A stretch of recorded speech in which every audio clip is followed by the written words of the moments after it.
मला या मुद्द्यावर खरंच सांगायचंय की देवाचं ऐकण्यासाठी वेळ देणं जेव्हा अशी काही परिस्थिती असते की आपण निग्रहाने काहीतरी बोलत असतो आणि त्याला बोलायचंच असतं. समजतंय का तुम्हाला माझं म्हणणं? छान, ओके, 3 लोकांना तरी समजतंय. माझा अंदाज आहे मला काही क्षण थांबायला हवं. माझं बोलणं कुणाला समजतंय का सांगा? ठीक.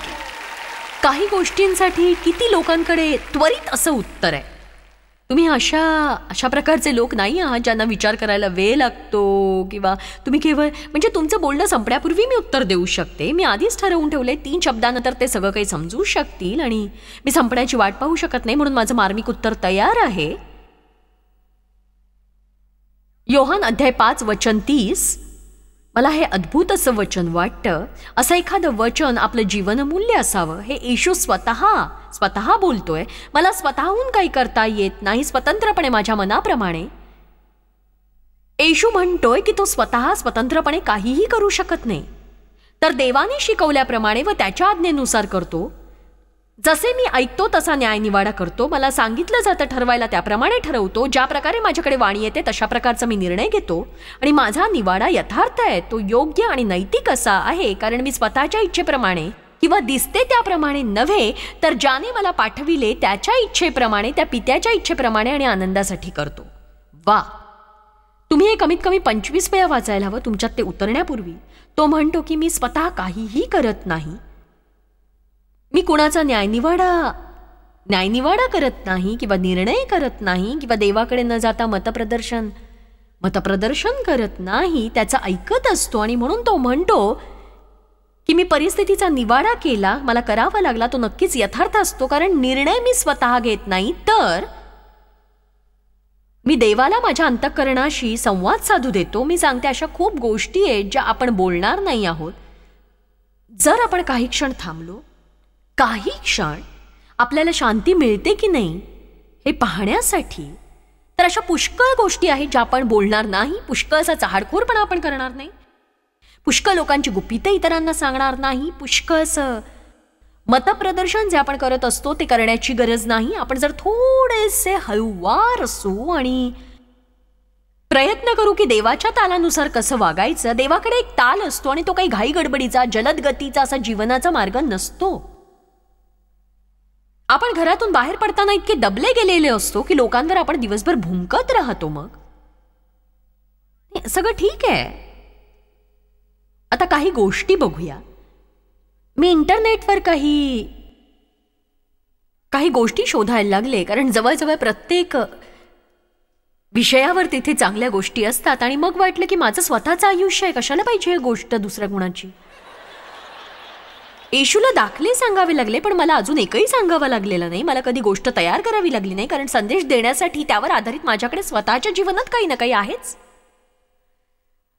आणि माझी आशा आणि प्रार्थना आहे आणि विश्वास आहे की जर देवाने माझ्या मनात हे घातलंय, तर याद्वारे तू जास्त जागरूक राहशील पापाबाबतीत. कारण ते असं असतं की म्हणजे ते गर्वाला जन्म देतं, पण मला विश्वास आहे देव पापाला दूर घालवतो कशाही पेक्षा अधिक. त्याला हवं असतं आपण त्याच्यावर अवलंबून असावं आणि जाणून असावं की त्याच्याशिवाय आपण काहीही नाही. आणि कधीही असं समजू नये जे चांगलं घडतंय ते माझ्यामुळे घडलंय. उलट ते नेहमीच आणि केवळ त्याचा चांगुलपणा आपल्याद्वारे कार्य करत असतो. आपण ज्या चांगल्या गोष्टी करतो, आपल्या ज्या चांगल्या गोष्टी असतात त्या देवाची देणगी असते. त्या आपल्या स्वतःच्या आपल्यासाठी किंवा आपल्या अधिकारासाठी नसतात. किंबहुना आपण खूप वाईट असतो जेव्हा इतरांचा काही वेळा छान निवाडा करतो जे त्या बाबतीत चांगले नसतात.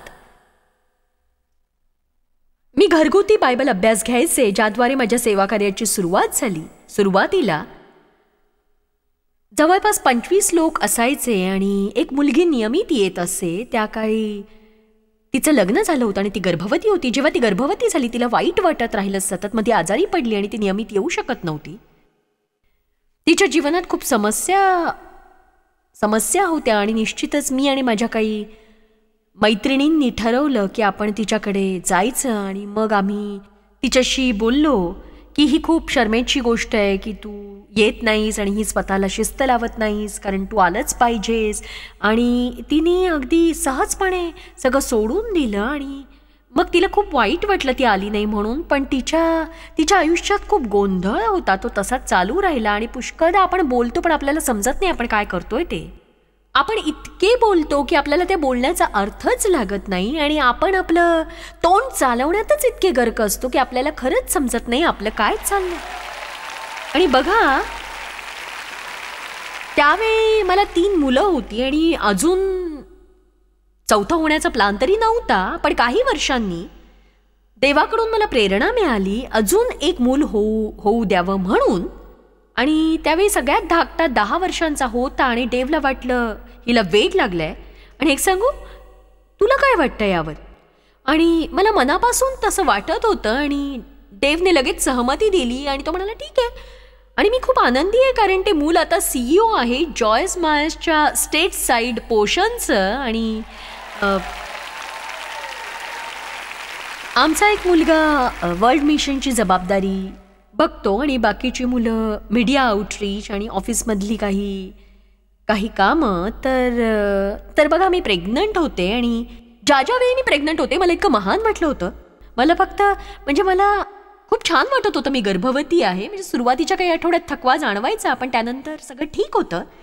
आता यावेळी जेव्हा मी प्रेग्नंट होते मी इतकी आजारी पडले की सोफ्यावरून डोकं उचलणं सुद्धा कठीण गेलं. आणि हे असं जवळपास 3 महिने चाललं. म्हणजे अगदी आवश्यक तेवढंच काम मी करत होते. आणि डेव छान मुलांबरोबर मागच्या अंगणात बॉल खेळत असायचा, आनंदात असायचा. आणि मी घरात पडल्या म्हणायचे, देवा माझं काय चुकलंय. म्हणजे पहिल्या 3 वेळा तर मला प्रार्थना करणंही माहीत नव्हतं. मी गर्भवती झाले, छान वाटलं, सगळं पार पडलं. पण आता स्त्रीचा विश्वास, शक्ती, बाप रे, आरोग्यमय गर्भारपणासाठी, सुलभ बाळंतपणासाठी, इतर सगळ्या गोष्टींसाठी जन्मप्रक्रिया सोपी नव्हती. कारण एका अंशाने वजन कमी होऊन गर्भाचं वजन 10 पाऊंड होतं. आणि आम्ही सगळ्या चाचण्या आणि तपासण्या मात्र करून घेतल्या नाहीत. माझी 3ही बाळंतपणं इतकी साधी सोपी होती. आणि मग मी इतकी आजारी असायचे, प्रार्थना करत राहायचे, देवा काय चुकलंय, काय चुकलंय, काय चुकतंय.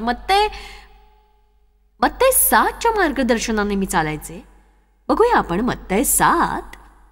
बघा ते काय म्हणते.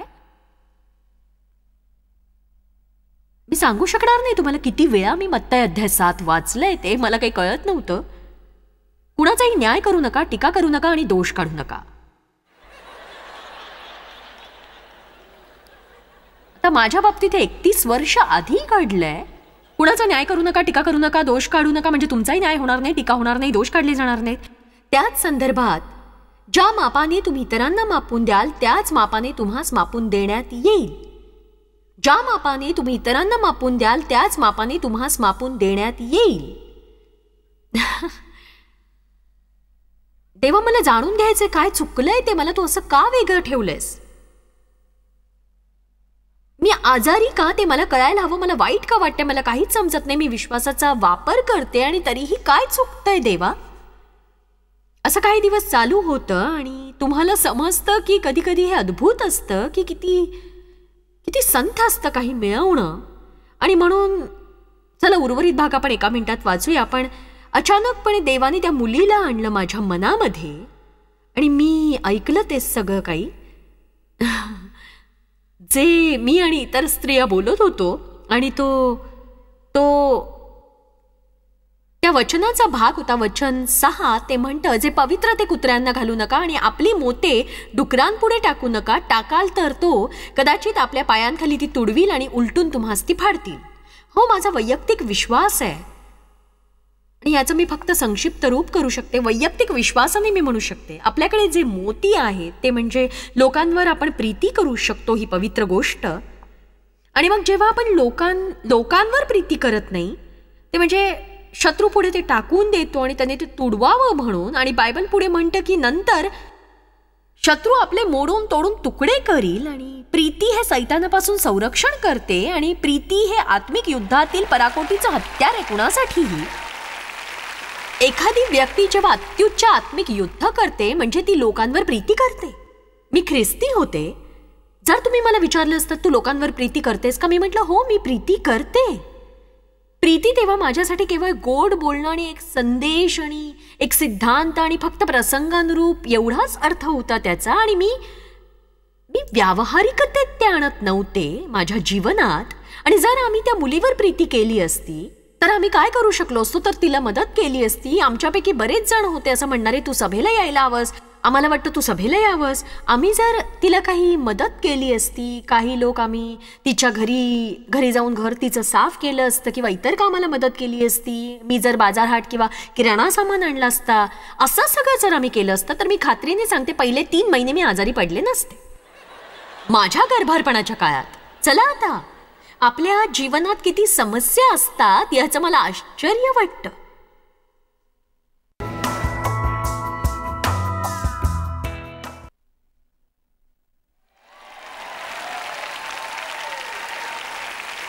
म्हणजे मला गंभीरपणे असं वाटतं की आपल्या जीवनात किती समस्या असतात आणि आपण हे बिंदू जोडूच शकत नाही.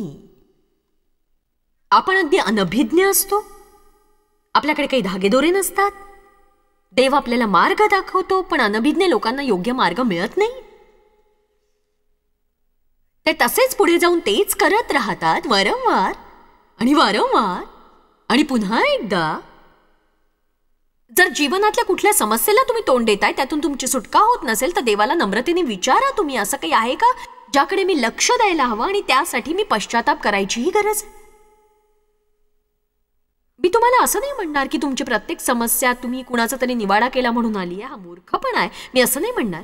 पण मी माझी गोष्ट सांगते की कशी देवाने सुरुवात केली आणि दुःखाने म्हणावं लागतं की तो शेवट नव्हता, पण त्याने कशी सुरुवात केली मला शिकवायला की इतरांना न्याय करण्यातले धोके कोणते आहेत. मला कुठलाही हक्क नाही इथे उभं राहण्याचा, बसण्याचा किंवा टीव्हीवर येण्याचा, कुणाला काही शिकवण्याचा.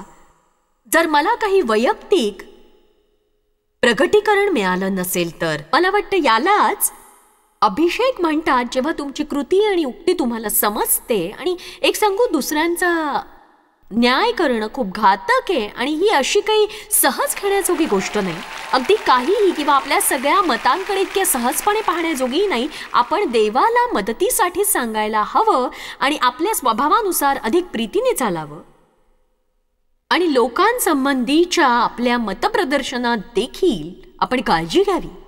आमेन आमेन. आता मी हे तुमच्यासाठी वाचते बायबलमधल्या संदेशातून, कारण हे गमतीशीर आहे आणि मला अधिक जोरदार असा मुद्दा सापडतो. म्हणून आपण परत एकदा मत्तई अध्याय 7 पाहू. अशा लोकांची निवड करू नका, त्यांच्या चुकांवर बोट ठेवू नका, त्यांच्या अपयशावर टीका करू नका. जरा निश्चितपणे तुम्हालाही तसंच वागवावं असं वाटत नसेल तर तुमच्या शेजारच्या चेहऱ्यावर समाधान पाहणं सोपं असतं आणि वाईट उपहासाला अनभिज्ञ होणं स्वतःच्याच. तुम्ही असं म्हणू शकणार नाही मला जरा तुझं तोंड होऊ दे तुझ्यासाठी, जेव्हा अपमानाने तुमचं तोंड विकृत दिसत असेल. हा एक प्रकारचा परत परत करण्यात येणारा मानसिक रोड शो असतो. स्वतःची भूमिका बाजूला ठेवून दुसरी पवित्र भूमिका वठवत राहायची, तुमच्या तोंडावरचा अपमानाचा विकृतपणा पुसून काढायचा आणि मग शेजारच्याला तुम्ही काहीही धुण्यासाठी मदत करू शकता.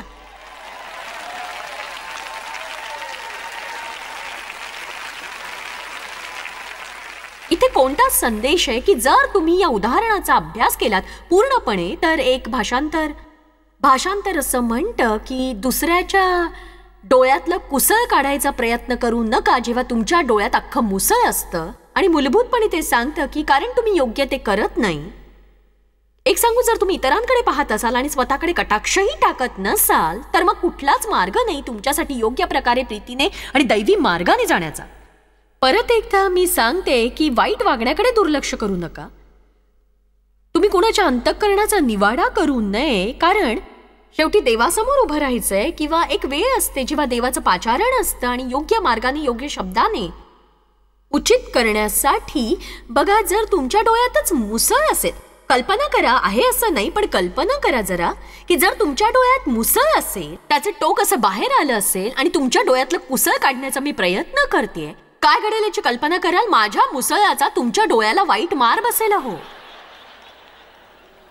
तुम्ही जखमी व्हाल, मार खाल, रक्त आलेले असाल, मी तुमच्याशी जर अशी वागले तर. आणि सांगायला वाईट वाटतं, साधारणतः जेव्हा असं घडतं एखाद्या स्वनीतिमान ख्रिस्ती व्यक्तीच्या बाबतीत, तेव्हा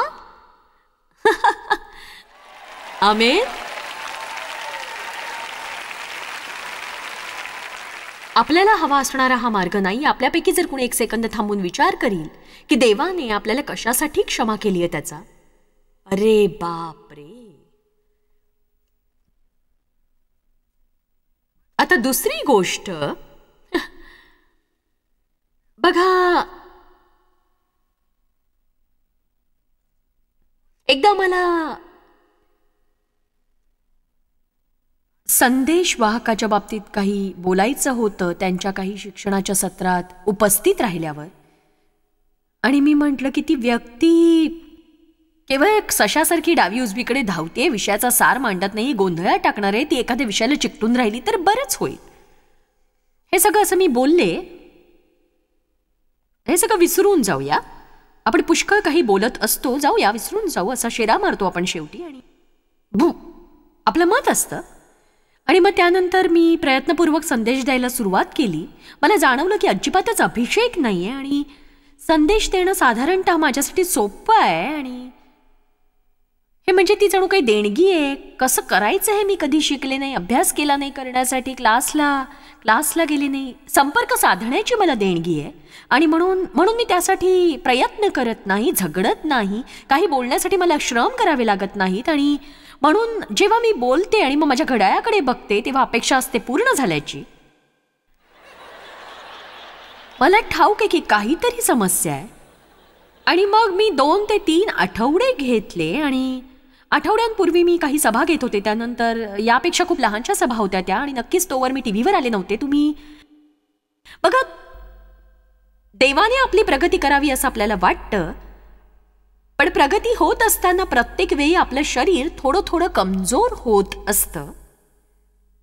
आणि माझा दृष्टांत तर महान कार्याचा आणि जगभरात शुभवर्तमान गाजवण्याचा होता. आणि मी आत्म्याने भरलेली होते आणि लोकांसोबत वचनासंबंधी बोलण्याची मनीषा देवाने माझ्या मनात घातली. आणि त्याला काही शिक्षण मला द्यायचं होतं, कठीण असं शिक्षण. आणि मी तुम्हाला विनंती करते की जेव्हा एखाद्या बाबतीत देव तुम्हाला हाताळत असेल त्याकडे दुर्लक्ष करू नका. तो काय दाखवू इच्छितो ते समजून घ्या, कारण देवाकडे आपल्यासाठी पुष्कळ काही असतं आपल्या अनुभवापेक्षा. कारण आपण सगळेच मूर्खपणाने वागत असतो आणि ज्याद्वारे कोणतेही चांगलं फळ प्राप्त होत नाही. म्हणजे चांगुलपणा काय करतो की एखाद्यासाठी एक मत ठरवतो आणि नंतर आपण ई करतो त्या बाबतीत, म्हणजे ती किंचितही चांगलं करत नाही आपण. खरंच अगदी थेंबर देखील त्याचा उपयोग होत नाही. तर मग इतरांना सांगत का सुटायचं? आपण काय विचार करतोय ते, जेव्हा आपण करत असलेल्या विचारांना मुळात काही पायाच नसतो. काही मला वाटतं तुम्ही गाडी चालवत घरी जाण्यास अजूनही सक्षम आहात. नक्की तुम्हाला आज एक चांगला धडा मिळणार आहे इथे आणि तुम्हाला तो आवडेल. तुम्हाला मदत होतीये ना याची?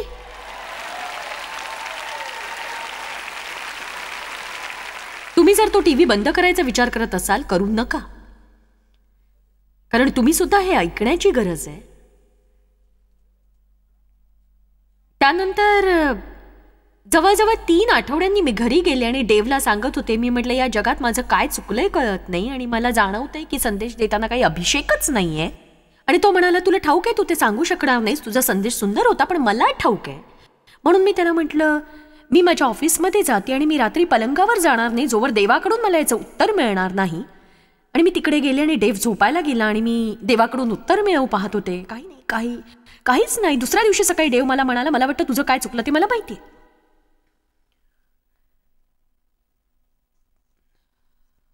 त्यावेळी मी म्हणजे, हो तुला ठाऊक आहे माझं काय चुकलंय ते, ठीक आहे, पण तुझं काय? तुझं तर पुष्कळच काहीतरी चुकलंय. आणि एक सांगू, मला ते देवाकडून ऐकायचं होतं, मला ते डेवकडून ऐकायचं नव्हतं. मी काय म्हणते कुणाला कळतंय का?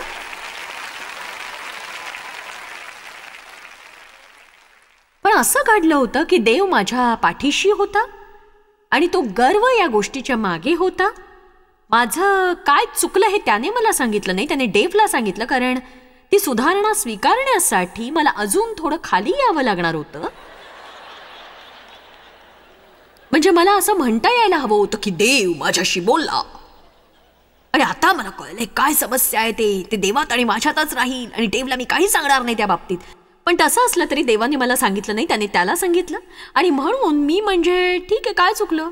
तो म्हणाला, एक सांगू, काही आठवड्यांपूर्वी अमुक अमुक चर्चमधून आपण गेलो होतो आणि तू काहीतरी म्हणाली होतीस त्यांच्या शिकवण्याबाबतीत की तो कसा संदर्भहीन सगळं बोलतोय. मी म्हटलं हो. तो म्हणाला, तेव्हाच मला देवाने दाखवलं की समस्या हीच आहे, तू तसं बोलायला नको होतस. मी म्हटलं, तूही सहमत होतास ना पण. आणि एक सांगू, तो काय म्हणाला, समस्या माझी नाहीये पण.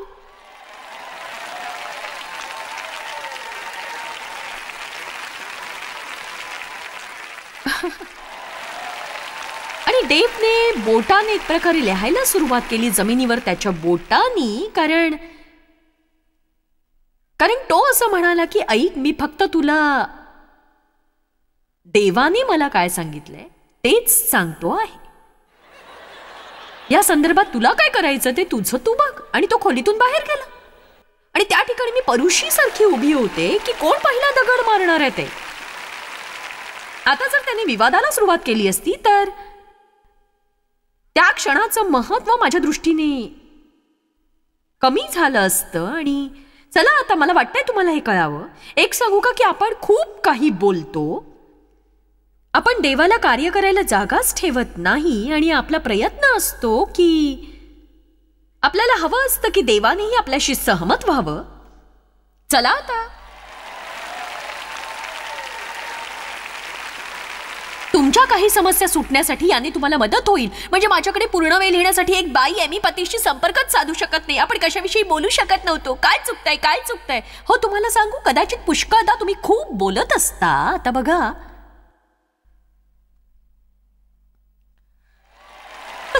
माझे आभार मानणारे पुष्कळ लोक असतील इथे. पुरुषांनो, बऱ्याचदा तुम्ही सुद्धा खूप काही बोलता, सगळं स्त्रियांच्या बाबतीत नाहीये. हो, चला आता स्त्रियांनो, टाळ्या वाजवा, आनंद करा. हो. तर देव निघून गेला आणि त्या ठिकाणी माझ्याशी चर्चा करायला देवाशिवाय कुणी नव्हतं. मी ऑफिसमध्ये गेले आणि जशी काही ठीक आहे मी शोधायचा प्रयत्न करत होते. बायबलमध्ये असेल असं काही ज्याने मला मदत होईल. आणि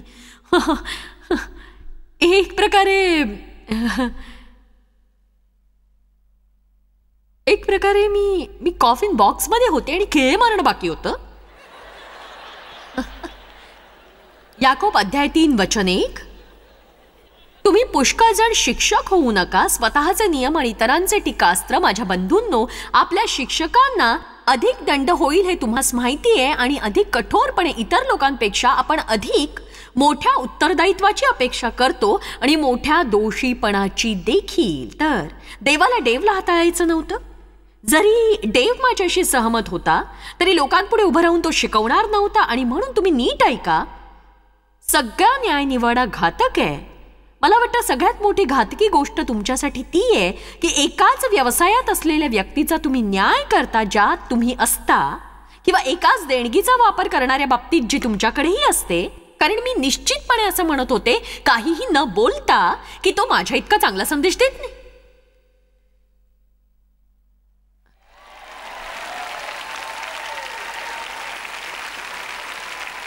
आणि मी निश्चितच लक्षावर होते इकडे तिकडे न धावता. म्हणजे मी माझ्या गोष्टी 2 आठवड्यापूर्वी इतकी हरवून गेले होते पेन्सिल्व्हेनिया मधल्या की थांबून मी गर्दीला विचारलं, मी कशाविषयी बोलते आता.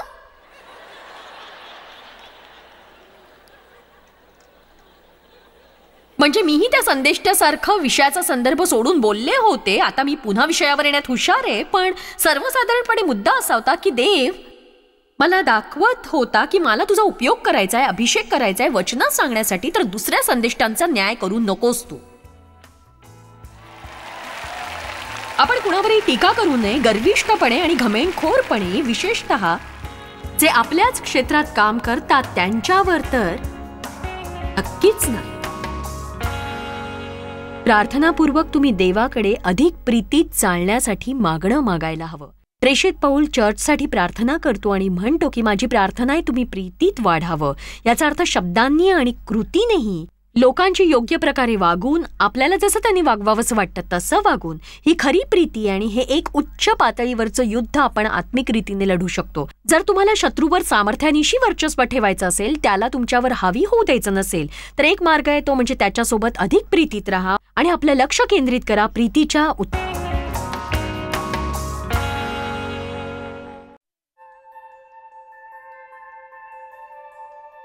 आम्ही तुमची प्रशंसा करतो. जगभरामध्ये हे सेवा कार्य शक्य करण्यासाठी आम्ही आमचे मित्र आणि भागीदार यांचे आभारी आहोत. एकत्रपणे आम्ही भुकेलेला अन्न पुरवितो, गरिबांना वस्त्र पुरवितो आणि राष्ट्रांना सुवार्ता सादर करतो. कृपया आमच्याशी संपर्क साधा किंवा भेट द्या tmmindia.org वर. आजच तुमच्या प्रार्थना विनंत्या सादर करा. आमच्या इतर साधनांची माहिती मिळवा, जॉयच्या सभेचे वेळापत्रक पहा आणि आमच्या बरोबर सहभागी व्हा. आम्ही येशूची प्रीती जगभरात वाटतो. दाखवण्यात आलेला कार्यक्रम जॉयस मिनिस्ट्रीचे मित्र व भागीदार यांच्याद्वारे केला आहे.